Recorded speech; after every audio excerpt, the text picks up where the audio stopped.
하나님 말씀은 시편 78편 56절 말씀부터 72절까지 한 절씩 교독으로 읽겠습니다.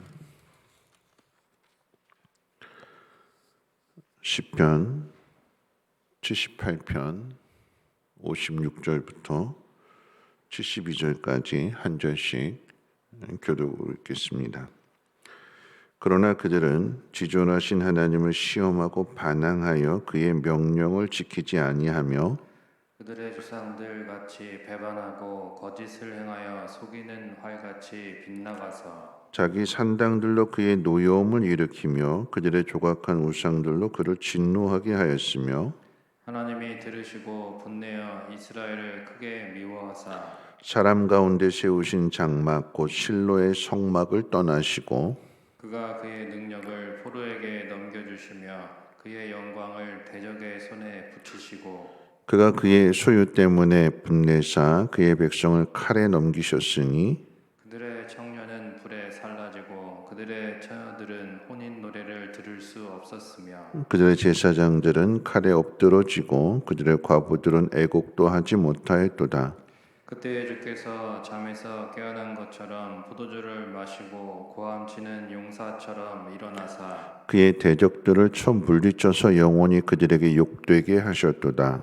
또 요셉의 장막을 버리시며 에브라임 지파를 택하지 아니하시고 오직 유다 지파와 그가 사랑하시는 시온산을 택하시며 그의 성소를 산의 높음 같이 영원히 두신 땅 같이 지으셨도다. 또 그의 종 다윗을 택하시되 양의 우리에서 취하시며 젖양을 지키는 중에서 그를 이끌어내사 그의 백성인 야곱 그의 소유인 이스라엘을 기르게 하셨더니 이에 그가 그들을 자기 마음의 완전함으로 기르고 그의 손의 능숙함으로 그들을 지도하였도다. 아멘. 오늘 말씀 가운데 보면 이스라엘 백성들의 죄에 대하여 우리에게 소개해 주고 있습니다. 그들은 하나님을 시험하고 반항했다. 그의 조상들이 그러했는데 그의 자손들도 후손들도 똑같이 조상들이 걸어간 그 길을 걸어가면서 배반하고 거짓을 행하여 속이는 활같이 빗나갔다. 속였다라고 하는 거죠.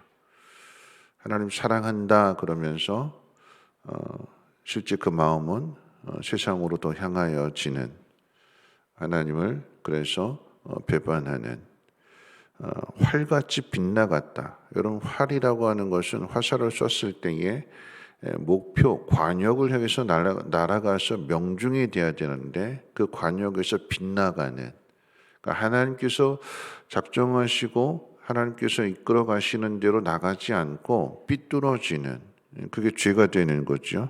그러했을 때에 이스라엘 백성들이 죄를 범함으로 인하여 하나님께서 실로의 성막을 떠나시고 그의 능력을 포로에게 넘겨주시며 그의 영광을 대적에게 붙이시고 실로에서 떠나셨다. 하나님 능력이 있으시는데 하나님 영광이 있으신데 그것을 대적에게 넘겨주셨다라고 하는 것은 이것은 법궤 언약궤를 빼앗긴 사건을 지금 소급하는 것입니다. 하나님이 능히 대적들을 치실 수 있는데 그런데 그 능력을 나타내지 않으시고 넘겨주셨다라고 했어요. 여러분 비유하자면 그런 거죠. 자식이 사고를 쳤어요. 큰 잘못을 했습니다. 그럼 누가 죄인이 될까요? 자식이 사고를 치면 누가 죄인이 될까요? 부모가 죄인이 돼요. 자식이 사고를 쳐서 예를 들어서 경찰서에 붙들려 가서 유치장에 있게 되면 누가 죄인이 되는가? 부모가 죄인이 돼요. 그래서 거기 조소를 쓰는 경찰한테도 굽신굽신거리면서 얼마든지 사회에서 힘이 있고 능력이 있음에도 불구하고 자식을 건져내기 위해서 그 앞에 가서 죄인이 되어서 머리를 조아리고 손을 싹싹 빌면서 한 번만 좀 봐달라고. 하나님이 지금 이스라엘 백성들을 위해서 지금 그러하신대요.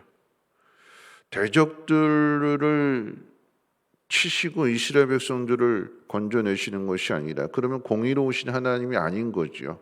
죄를 범하였음에도 불구하고 일방적으로 편들어진다라고 하는 것은 그건 공의로운 하나님이 아니십니다. 올바른 부모가 아닌 거죠. 잘못했으면 죄값을 치르게 하는 것이, 그것이 공의요, 그것이 올바름입니다. 하나님께서 범죄한 이스라엘 백성들을 넘겨주실 때 이스라엘만 넘겨주시는 것이 아니라 하나님도 함께 그곳에 가셔서 조롱을 당하시고 수치를 당하시는, 그 결과가 어떻게 됐는가를 오늘 성경은 이렇게 이야기합니다. 청년들은 불살라졌고 처녀들은 혼인 노래를 들을 수 없게 되었다. 여러분, 청년들은 불살라졌다라고 하는 것은, 여기서 말하는 청년들은 선택받은 사람, 택함을 받은 사람, 다시 말하면 전쟁에 나간 군인들을 이야기하는 거예요. 근데 그들이 불살라졌어요. 다 졌어요. 여러분, 군인들이, 젊은 청년들이 전쟁터에 나가서 전쟁에 지고 다 죽게 되면 어떻게 될까요? 처녀들은 결혼할 상대자가 없는 거죠. 그러면 혼인을 통해서 비유가 되는 기쁨, 또 혼인을 통해서 비유가 되는 평안함, 안전함, 더 나아가서 자녀를 낳게 되는 그 미래까지도 소망이 없어지게 되는 것을 지금 이야기하는 것입니다.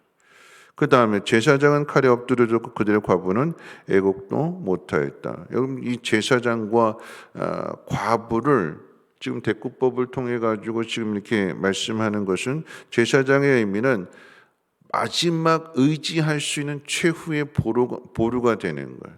여러분, 전에도 한번 말씀드렸습니다만, 악인 때문에 심판을 당하는 것이 아니라 심판은 의인 때문에 심판을 당하는 거죠. 의인이 의인 노릇을 하지 못하니까 하나님 누구를 보시는가? 악인을 보시는 것이 아니라 의인을 보시는 거예요. 의로운 사람이, 믿음 있는 사람이 믿음을 지켰는가 안 지켰는가. 그런데 믿음 있는 사람이 믿음을 안 지키게 되면 그때는 하나님 심판이 임하게 되는 거예요. 말을 타고 달리면서 이 성에서 의인 한 사람이라도 보면 내가 이 성을 멸하지 않겠다. 소돔과 고모라 성에는 의인 10사람만 있어도 내가 이 성을 멸하지 않는다. 그 의인이 없기 때문에, 의인이 의인 노릇을 하지 않기 때문에 그래서 망하게 되는데, 여러분, 마지막 최후의 보루라고 할 수 있는, 마지막 의지할 수 있는 그게 제사장인데, 그런데 그 제사장마저도 제사장 노릇을 못하게 되니까 칼에 엎드러지게 되는 거고, 그 결과 가장 연약한, 보호를 받아야 될 과부가 그 누구도 보호해 주지 않기 때문에 그 어디에도 긍휼을 찾을 수 없기에 애곡조차 못하게 되는 그 상태에 이르게 될 것을 예고하고 있는 것입니다. 자, 그런데 그 슬픔이 깊어질 때, 절망이 깊어질 때 하나님께서 일어나서 그의 대적들을 물리치시고 마침내 하나님의 구원을 베풀어 주시는데, 어떻게 이루어지시는가? 유다 지파에서 시온 산을 택하시고 그 가운데 다윗을 택하셨다. 양을 치고 있는 다윗을 택하셨다. 그랬더니 그가 이스라엘 백성들을 자기 마음의 완전함으로 기르고 그의 손에 능숙함으로 이스라엘 백성들을 지도하였다. 지금 이 시편 78편의 이야기는 역사적인 순서대로 쫙 이야기하는 것보다도 지금 다윗을 통하여 이스라엘 백성들을 안전하게 그 통치하는 것처럼 다윗이 예표하는 예수 그리스도에 대한 하나님의 나라를 지금 우리에게 상징적으로 가르쳐 주게 될 때에, 오늘 우리가 집중해야 되는 것이 어디 있냐면 다윗의 모습입니다. 하나님께서 에브라임 지파를, 또 요셉 지파를 택하지 않으시고 유다 지파를 택하셨다. 야곱의 12아들 가운데 누가 가장 잘난 아들이냐 그러면 요셉이죠. 애굽의 국무총리까지 했으니까 요셉으로 인하여서 야곱의 나머지 형제들, 야곱의 가족이 살게 되었으니까. 그러니까 요셉 지파, 에브라임 지파 하면 북이스라엘을 상징하게 되는데, 근데 북이스라엘이 아닌 작은 유다 지파, 그것도 이새의 집안.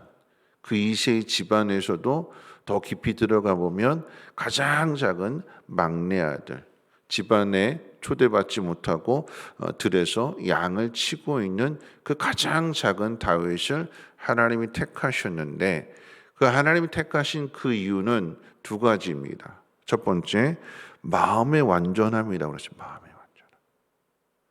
다윗에게 두 가지가 있는데 다윗이 하나님으로부터 택함을 받게 되고 이스라엘 나라를 다스리게 되는 그 두 가지 비밀 무기가 있는데 첫 번째는 마음의 완전함. 여러분, 마음의 완전함이라고 하는 것은 마음이 성실하다, 깨끗하다, 청결하다 이런 뜻을 가지고 있습니다. 마음이 청결하다라고 하는 것은 어떤 상황 속에서도 하나님을 먼저 생각하고 하나님을 기쁘시게 하는 일이 무엇인지를 찾아서 그 일을 행하는 것이 마음의 청결함이에요. 마음만 그렇게 하느냐? 그 마음이 무엇을 통해서 나타나는가? 손을 통해서 나타나게 되는데 손의 능숙함이라고 그랬습니다. 여러분, 이 손의 능숙함을 생각하게 되는 것이 바로 골리앗 앞에 섰을 때에 다윗이 무엇으로 골리앗을 죽일까요? 물맷돌. 사울 왕의 갑옷을 입고 사울 왕의 칼을 차고 골리앗을 죽이러 나가는 것이 아니라 골리앗을 죽이는 게 목적이 아니라 자신의 능력, 성공 이게 목적이 아니라 하나님이 어떤 분이신지를 나타내는 것이 골리앗 앞에 서는 목적이기 때문에 세상의 무기가 아닌 자신이 가지고 있는 가장 작은 보잘것없는 오죽했으면 골리앗이 네가 나를 들의 개로 여기느냐 다윗의 무기를 보면서 조롱하는 거예요. 그런데 그 손의 능숙함을 가지고 골리앗을 죽이고 마침내 이스라엘의 왕이 되었을 때 이 두 가지를 가지고 이스라엘 백성들을 통치한다라고 하는 것입니다. 그 두 가지가 뭐예요? 마음의 완전함, 손의 능숙함. 다윗에게 손의 능숙함이라고 하는 것은 자신이 할 수 있는 거예요. 남의 것이 아닌 사울 왕의 것이 아닌 내가 가지고 있는 것. 지극히 작은 것이라 할지라도 보잘것없는 것이라 할지라도 그것이 능숙해지면 내가 잘할 수 있는 일들을 가지고 하나님은 영광을 받으신다라고 하는 것입니다. 여러분, 다윗이 이스라엘 백성, 그러니까 하나님 앞에 부름을 받고 택함을 받고 이스라엘의 왕으로서 통치 나갈 수 있는 이 마음의 완전함과 이 손의 능숙함이 여러분 어디서 만들어졌을까요? 오늘 말씀을 정리할 텐데 어디서 만들어졌을까요? 들에서 양을 치는 가운데 화려한 곳에서 왕궁에서 하나님이 능력 있는 한 사람을 뽑아내시는 것이 아니라 가장 초라한 곳. 왜 나를 여기에 두셨을까? 내 인생 왜 이렇게 되었을까? 맨날 심부름만 하고 험한 일이나 하고 위험한 일을 감당해야 되는, 그런데 그 자리에서 이 두 가지가 만들어지게 되는 거예요. 마음의 완전함과 손의 능숙함. 우리가 있는 자리, 그 자리가 어디인지 중요하지 않습니다. 오히려 가장 낮은 자리에서 우리의 마음의 청결함이 빚어지는 거예요. 높고 화려한 데서는 오히려 교만해질 수 있고 마음이 더럽혀질 수 있는데 가장 초라한 곳, 아무도 없는 곳, 아무도 나를 도와주지 않는 그 들판, 사자와 곰이 양만 아니라 다윗의 목숨까지도 위협하는, 근데 그 속에서 손의 능숙함이 만들어지는 것이요. 하나님은 장소를 따지지 않으십니다. 내가 있는 그 자리에서 내가 할 수 있는 일이면 돼요. 남의 거 부러워하지 마시고, 하나님 나 이거 주시면 내가 이기겠습니다. 다음으로 미루지 마시고, 양을 치는 가운데 주위에는 돌맷돌, 시냇가에는 돌, 그것만이라도 있으면 얼마든지 그것이 무기가 될 수 있습니다. 하나님은 내 가장 작은 모습을 통해서 나를 기뻐하시고 그 속에서 나를 훈련하시고 그 속에서 나를 이스라엘의 주권자로, 세우시는 분이 하나님이십니다. 그 하나님을 믿고 오늘 이 코로나라고 하는 이 특별한 상황 속에서 원망하고 불평할 일이 아니라 하나님 행하신 일들을 믿고 마음의 완전함과 손의 능숙함을 잘 훈련하셔서 훗날 하나님 앞에 귀하게 쓰임받을 수 있는 우리 모두가 되시기를 주님의 이름으로 부탁을 드립니다. 우리 찬송가 420장 찬송 드립니다.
오늘 말씀 생각하면서 우리 함께 기도하기를 원합니다.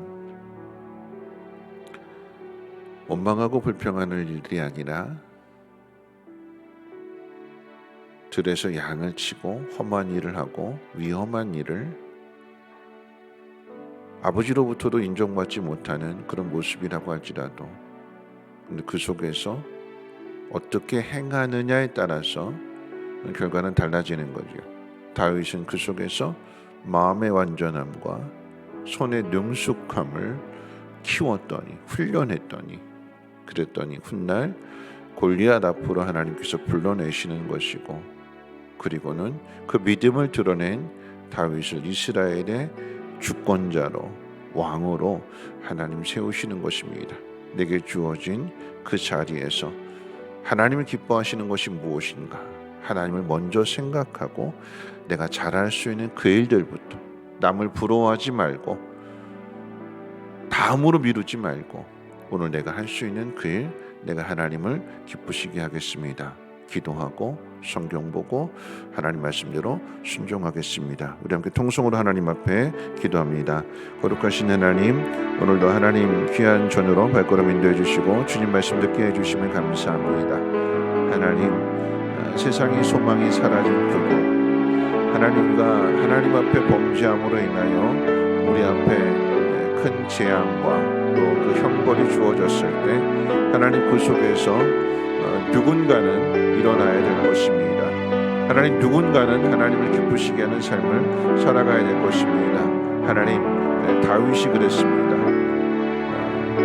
다윗의 그 마음의 완전함과 손의 능숙함을 가지고 골리앗을 죽였고 그리고 마침내 이스라엘의 왕이 되었습니다. 그런데 그 마음의 완전함과 손의 능숙함이 들에 있을 때, 양을 칠 때, 인정받지 못할 때, 위험한 일을 감수해야 되는 그 속에서 다듬어지고 훈련되어졌던 것처럼 하나님, 이 코로나의 상황 속에서 경제적으로 힘들고 미래가 보이지 않고 어려운 그 상황 속에서 하나님, 우리의 마음의 완전함과 손의 능숙함이 만들어지게 하시고 그 가운데 하나님께서 그 모든 것들을 바꾸시는 그 역사의 섭리를 하나님 깨달을 수 있도록 하나님 인도해 주시옵소서. 우리의 마음을 새롭게 하시고 강건케 하시고 어떤 상황 속에서도 낙심하지 않게 하시고 감사하게 하시고 기뻐하게 하시고 평안을 누릴 수 있는 우리 모두가 되게 하시고 그리고 그 평안함과 안전함을 많은 사람들에게 전하여 줄 수 있는 다윗과 같은 삶을 살아내게 도와주시옵소서.